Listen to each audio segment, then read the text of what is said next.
Lucas encarava o celular às 2h47 da manhã, o polegar pairando sobre uma mensagem que ele já sabia que era uma péssima ideia. Ele estava repetindo a mesma discussão na cabeça fazia horas.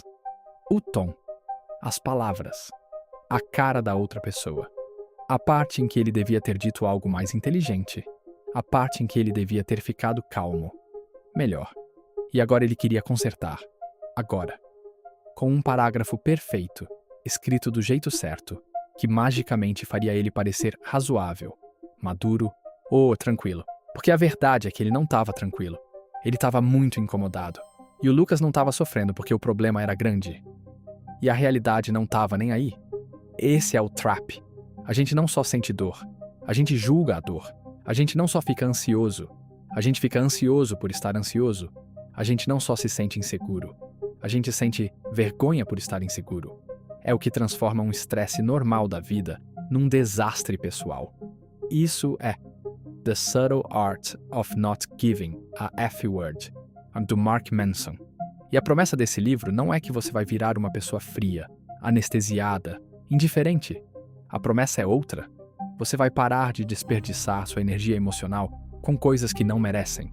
Para conseguir se importar de verdade com o que merece, a gente vai passar por cada capítulo importante e pelas ideias centrais.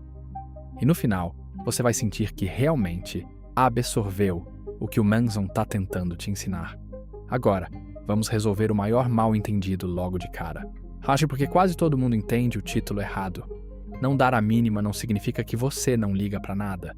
Significa que você não liga para tudo. Porque hoje, a maioria das pessoas está emocionalmente no vermelho. Liga para opiniões demais, para resultados demais, para sinais sociais minúsculos demais, para placares imaginários demais, para brigas demais que não mudam nada. É como tentar manter 10 bolas no ar enquanto alguém continua jogando mais em você. Uma hora você não derruba só uma. Se você derruba todas e fica parado pensando o que tem de errado com você, não tem nada de errado com você. Você só está tentando se importar com 100 coisas ao mesmo tempo. E você nunca foi feito para isso. O ponto do livro inteiro é te ensinar a escolher. Porque o segredo de uma vida boa não é ter menos problemas, é ter problemas melhores. Mas fica comigo, porque aqui tem um vício escondido. O vício de tentar. Você sabe do que eu tô falando. Tentar ser positivo. Tentar ser confiante. Ou tentar ser feliz. Tentar ser impressionante. Tentar ser bem-sucedido. Tentar. Nunca parece suficiente. O Manson começa com uma ideia que parece simples, mas bate forte.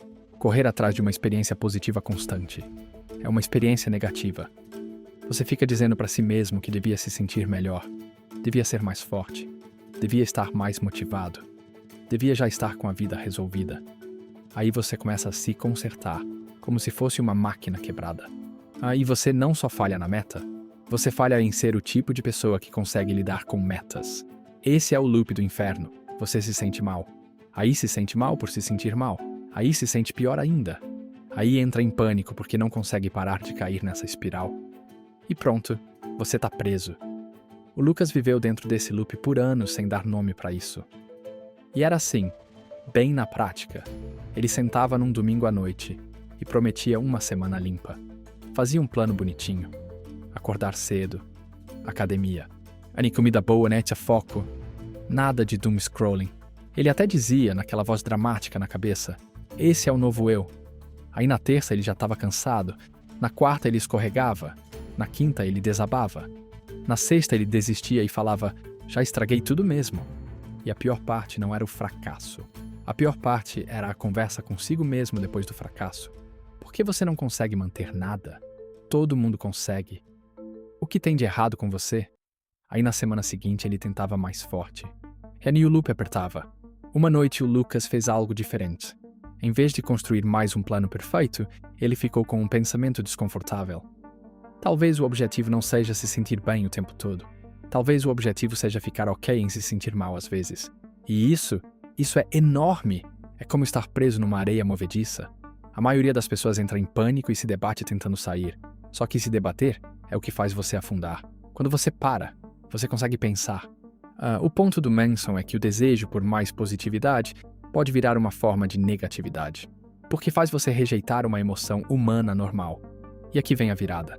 Quando você aceita que a sua vida vai incluir estresse, fracasso, vergonha, rejeição, tédio e arrependimento, você para de se chocar com isso, você para de levar para o lado pessoal. E aí você se recupera mais rápido. Tá, mas por que isso importa tanto?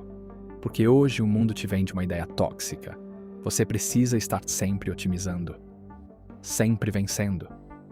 E se você não estiver, então tem algo errado com você. Esse é o veneno. E a ideia de que felicidade é o objetivo. O Manson basicamente diz que felicidade não é algo que você encontra, é algo que você conquista, resolvendo problemas com os quais você se importa. A vida não vira um lugar sem dor. Você só fica melhor em escolher uma dor que significa algo. Por isso a caça pela felicidade muitas vezes é miserável. É como correr atrás da sua própria sombra. Quanto mais você corre, mais longe ela parece. O Lucas viu isso na vida dele de um jeito super comum.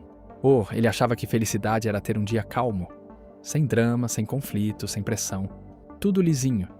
Então ele desenhou a vida inteira para evitar desconforto. Se uma conversa ficava tensa, ele fugia. Se uma tarefa parecia difícil, ele procrastinava. Se um relacionamento parecia incerto, ele pensava demais em vez de agir. Por um tempo parecia paz. Depois começou a parecer anestesia. Porque evitar problemas não remove problemas, só troca por problemas piores. Ou é como pular a troca de óleo do carro porque você não quer a dor de cabeça. Você não está evitando um problema, você está agendando um maior. E a parte louca é que o cérebro recompensa a fuga no curto prazo. Você sente alívio, sente segurança, sente que resolveu. Só que a sua vida vai encolhendo. Então o ponto do Manson não é corra atrás da dor, é espere dor e escolha de propósito. Quer um relacionamento incrível? Você está escolhendo o desconforto da honestidade, das conversas estranhas, a da vulnerabilidade. Quer um corpo forte? Você está escolhendo músculo doendo, disciplina e dizer não para a vontade às vezes. Quer um trabalho com significado? Você está escolhendo responsabilidade, crítica e pressão. Não existe caminho sem luta. A única escolha é pelo que você vai lutar. E quando você aceita isso, a palavra felicidade muda de cara. Ela parece menos um troféu e mais um efeito colateral. Você sente propósito, sente orgulho, sente paz. Mas por que os seus problemas fazem sentido? Agora, a próxima parte é o que vira o clima do autoajuda moderno do avesso. Porque o capítulo 3 é basicamente um tapa leve na cara. Você não é especial. Essa frase já deixa as pessoas defensivas na hora. Mas o Manson não está tentando te humilhar. Ele está tentando te libertar. Porque o estresse escondido que muita gente carrega é a pressão de ser extraordinário. Ser notado, ser admirado, ser a exceção. E se você não é? Parece que você está falhando na vida. Essa é a tirania do excepcionalismo. O Lucas conhecia bem essa sensação, mesmo sem falar em voz alta. Ele rolava a tela vendo o sucesso dos outros, até de gente que ele nem gostava, e vinha um pensamento estranho. Eles estão fazendo algo grande com a vida, e eu só tô aqui. Aí ele entrava no modo motivação, criava padrões gigantes, declarava que ia mudar tudo em um mês. E quando a mudança não acontecia instantaneamente, ele caía na vergonha. Porque a fantasia nunca foi realista. Olha só, ser mediano não é insulto, é realidade. A maioria das pessoas é mediana na maioria das coisas. E tá tudo bem, porque sua vida não precisa ser lendária para ser significativa. Ela precisa ser honesta. Ela precisa combinar com o que você valoriza. O problema de precisar ser especial é que tudo vira imagem. Se você precisa ser especial, você escolhe metas que parecem impressionantes, não metas que parecem certas. Você persegue atenção, não crescimento. Você tem medo de falhar, porque falhar te deixa comum. E isso parece morte pro ego. Mas então aceita a sua normalidade, porque quando você para de tentar ser excepcional, você para de ter medo de ser humano e começa a agir de verdade. O Lucas testou isso de um jeito simples. Ele parou de definir metas de imagem, aquelas que ficam bonitas numa conversa. Em vez de dizer, vou virar outra pessoa, ele escolheu um padrão chato. Ele decidiu que ia escrever por 20 minutos por dia. Não para ficar famoso. Não para impressionar ninguém. Só porque ele queria ficar melhor em se expressar. 20 minutos. Só isso. Sem transformação dramática, sem anúncio público, sem obsessão por ser especial. O cérebro dele parou de tratar o hábito como performance. Virou prática. E prática é onde o progresso mora. É tipo aprender violão. Se você só toca quando está inspirado, você desiste. Mas se você toca um pouquinho todo dia, mesmo bagunçado, um dia você levanta a cabeça e percebe que já está tocando músicas. Não porque você é especial, porque você apareceu. Então, se você aceita que felicidade vem de problemas e aceita que você não é especial. Na próxima pergunta vira: que problemas valem a pena? O que realmente vale a pena se importar? Aí entra o capítulo 4, o valor do sofrimento. Esse capítulo é o Manson dizendo: para de tentar construir uma vida sem dor. Escolhe uma dor que te devolve algo. Só que o significado que você dá para essa dor é opcional. As pessoas acham que querem uma vida fácil. Mas se você desse para alguém uma vida sem desafio, sem tensão, sem atrito, essa pessoa ia se sentir vazia. Porque significado exige esforço. Significado exige troca. Significado exige você perder alguma coisa para ganhar outra. O Lucas aprendeu isso do jeito difícil num relacionamento. Ele estava saindo com alguém fazia um tempo e na superfície tudo era agradável. Eles quase não brigavam. Mantinham tudo leve. Evitavam assuntos pesados. Mas o Lucas sentia que faltava algo. Ele não sabia dizer o quê. Era como comer uma comida bonita, mas sem sal. Você fica cheio, mas não fica satisfeito. Uma noite, ou a pessoa perguntou uma coisa simples. Para onde isso está indo? E o Lucas travou. Porque a verdade era que ele não sabia. Ele estava indo no embalo para evitar desconforto. E o preço era que nada profundo estava se formando. Aí ele fez a coisa que ele mais odiava. Ele foi honesto. E ele admitiu que tinha medo de se comprometer com algo real porque não queria ser responsável pelos sentimentos de outra pessoa. A conversa foi bagunçada, estranha, emocional. E o Lucas se sentiu mais leve porque era real. Esse é o ponto. A dor de uma conversa honesta muitas vezes cria a confiança que você está procurando, porque confiança não nasce de ser suave. Confiança nasce de topar ficar desconfortável em nome da verdade. Como você sabe pelo que vale sofrer? O Manson diz que isso se resume a valores, e a maioria das pessoas tem valores horríveis sem perceber. Elas valorizam estar certo, ser gostado, estar confortável, ser admirado, ter certeza, ser rico só por ser rico, e ser bem-sucedido só por ser bem-sucedido. Só que esses valores são instáveis, porque dependem de outras pessoas, de resultados, de circunstâncias que você não controla. É como construir uma casa na areia, até o tempo virar. Valores melhores são coisas como honestidade, responsabilidade, curiosidade, coragem, paciência. Isso é interno. Você consegue praticar mesmo quando a vida está um caos. E aqui tem uma das ideias mais importantes do livro inteiro. Você está sempre escolhendo. Se muita dor vem de fingir que não existe escolha. A gente fala, eu tenho que fazer isso. Eu não posso sair. Eu não posso mudar. Eu não posso falar. Eu não posso decepcionar. Só que você está escolhendo. Até não fazer nada é escolha. Até ficar preso é escolha. Até evitar a conversa é escolha. E o Manson faz uma linha grande entre culpa e responsabilidade. Talvez não seja sua culpa, mas ainda pode ser sua responsabilidade. E isso parece pesado, mas é libertador. É porque se é sua responsabilidade, então você pode fazer algo. O Lucas bateu de frente com isso quando o trabalho dele mudou. O chefe começou a enfiar mais trabalho. Os prazos apertaram, o time ficou estressado, o clima passou de normal para tenso. A primeira reação do Lucas foi reclamar por dentro. Isso é injusto? Estão me usando? Não dou conta.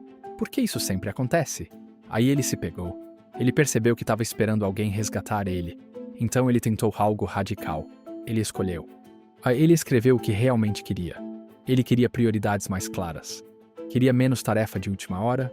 Queria parar de trabalhar até tarde toda noite. Aí ele fez a parte assustadora. Ele marcou uma reunião. E nessa reunião, ele não acusou o chefe. Não explodiu. Não fez papel de vítima. Ele disse: "Tô percebendo que o volume de trabalho aumentou muito. Eu quero entregar um trabalho ótimo. mas eu preciso de clareza do que importa mais. Se tudo é urgente, nada é. Mas essa frase mudou a dinâmica, porque o Lucas parou de fingir que não tinha agência. Ele parou de agir como se a vida só estivesse acontecendo com ele. Ele começou a agir como alguém que participa da própria vida. Isso é responsabilidade? Não é se culpar, é assumir. É como dirigir um barco. Você não controla as ondas, mas controla para onde você aponta. E você pode estar pensando, tá, mas e quando a situação é realmente horrível? E tragédia? E trauma? O Manson não nega que a vida pode ser brutal, mas ele insiste numa coisa: responsabilidade é o único caminho para sair da impotência. Mesmo que você não tenha causado a dor. Aí você ainda decide o que essa dor significa. E isso não é frase bonitinha, isso é sobrevivência. Agora, essa próxima parte deixa muita gente desconfortável. Porque o capítulo 6 é sobre como você está errado sobre quase tudo. E ele inclui ele mesmo nisso. Esse capítulo é sobre certeza. Uma grande parte do nosso sofrimento vem de agarrar crenças como se fossem identidade. Eu sou o tipo de pessoa que... E em vez de ajustar, a gente defende. A gente dobra e tem uma aposta. A gente discute. A gente fica rígido. O ponto do Manson é que certeza muitas vezes é um mecanismo de defesa. Se você consegue se convencer de que tá certo, você não precisa encarar o medo de estar errado. Mas estar errado é normal. Na verdade, é necessário. Porque crescer é basicamente descobrir onde você tá errado e atualizar. Se você nunca tá errado, você nunca aprende. O Lucas teve um momento assim com um amigo. Eles tinham uma discussão antiga sobre o que faz uma vida boa. O Lucas acreditava em estabilidade, trabalho seguro, escolhas seguras, evitar risco. O amigo acreditava em explorar, tentar coisas, falhar, mudar, viajar, arriscar. O Lucas julgava o amigo como irresponsável. Aí o amigo perguntou uma coisa que bateu pesado. Do que você tá fugindo? O Lucas queria dizer, tô sendo inteligente. Só que ele estava com medo. Ele não estava protegendo algo valioso. Ele estava protegendo o ego dele da vergonha. Mas foi aí que o Lucas começou a praticar um hábito novo.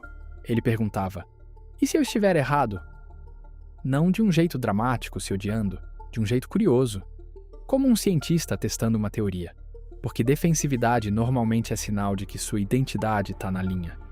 E aí você para de enxergar direito. E esse capítulo fala de um paradoxo estranho.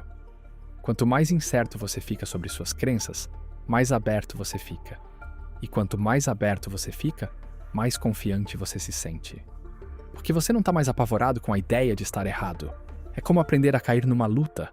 Quando você para de temer a queda, você consegue lutar de verdade. Mas então, o que acontece quando você para de caçar felicidade? Para de tentar ser especial. Escolhe valores melhores. Assume responsabilidade. E aceita que pode estar errado? Ainda existe um obstáculo gigante: fracasso. Por isso o capítulo 7 se chama Fracassar é o caminho para frente. Esse capítulo é o Manson dizendo: para de tratar fracasso como sentença. Fracasso é dado.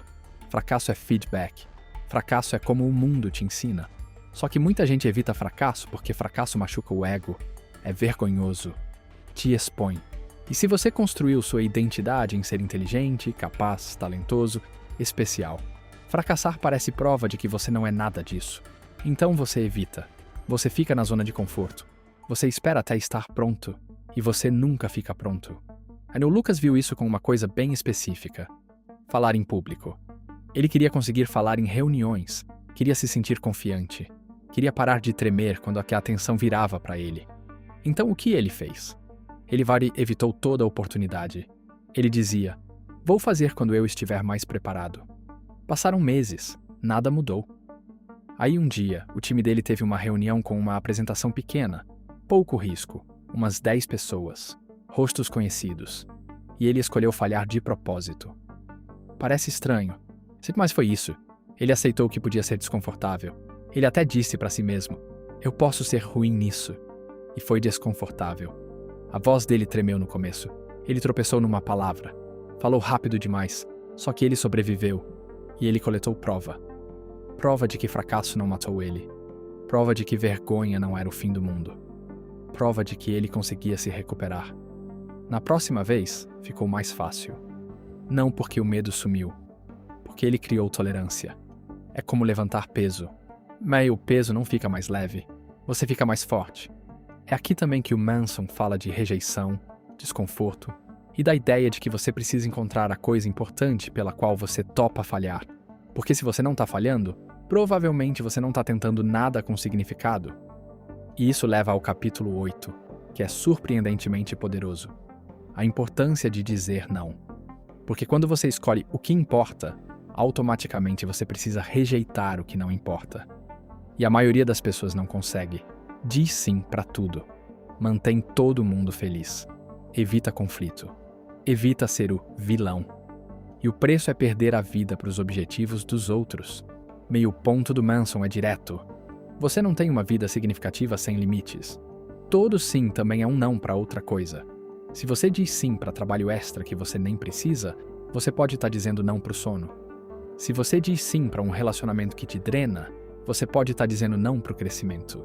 Se você diz sim para manter aparências, você pode estar dizendo não para a honestidade. A lição de limite e por isso grudou. Um amigo ligava tarde da noite para desabafar. No começo, meio Lucas queria ajudar, ouvia por 1 hora, dava conselho, tentava resolver. Só que as ligações viraram rotina, e o Lucas começou a sentir ressentimento.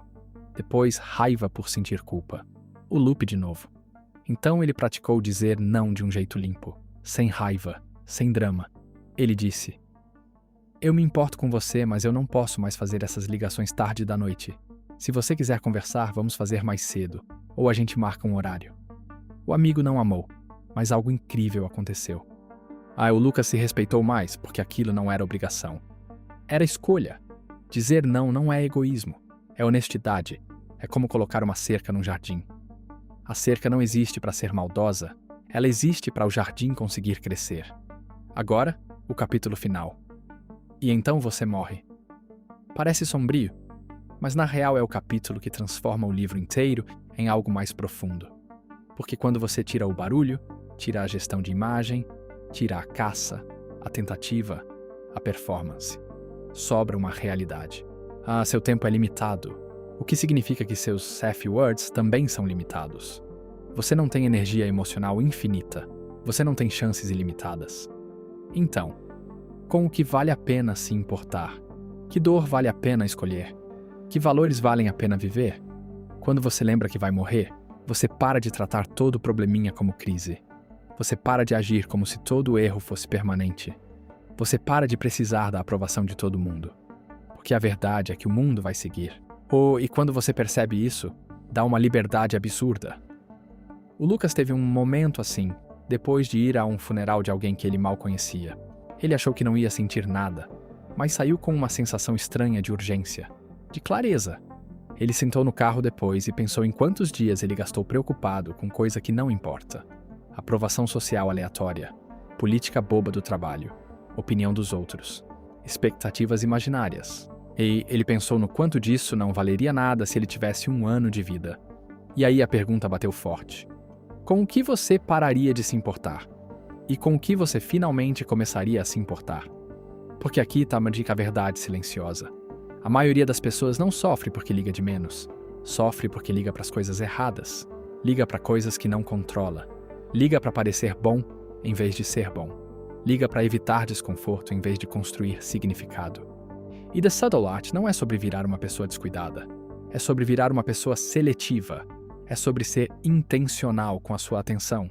É sobre usar sua energia emocional como um orçamento limitado. Porque é. Agora vamos amarrar o livro inteiro numa ideia limpa. Você sempre vai ter problemas. Se você corre atrás de conforto, você ganha os problemas do vazio, do tédio e de uma autoestima frágil. Se você corre atrás de significado, você ganha os problemas da responsabilidade, do esforço e da vulnerabilidade. Que problemas você quer? Porque a qualidade da sua vida é determinada pela qualidade das coisas pelas quais você topa lutar. Você para de procurar uma vida sem dor. Você começa a procurar uma vida com uma dor que faz sentido. E aí você começa a viver como adulto.